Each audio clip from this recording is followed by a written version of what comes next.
নমস্কার বন্ধুরা, আমার ভালো লাগা থেকে বড়দের জন্য রইল প্রণাম ও ছোটদের জন্য রইল অনেক অনেক ভালোবাসা। গতকাল আন্তর্জাতিক মাতৃভাষা দিবস গেছে। পৃথিবীর প্রতিটি ভাষার জন্য আমার রইল অন্তরের বিনম্র শ্রদ্ধা ও প্রণাম।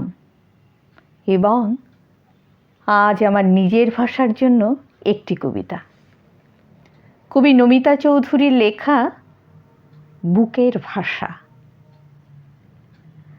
যদি কলম থেকে মুছে দাও ভাষা, ঠোঁট থেকে ঠুকরে ঠুকরে তুলে নাও প্রিয় বর্ণমালা, কঠিন শৃঙ্খলে বাঁধো এই দুই হাত, উপড়ে নাও অক্ষিগোলক, তখন কি তুমি বুঝতে পারো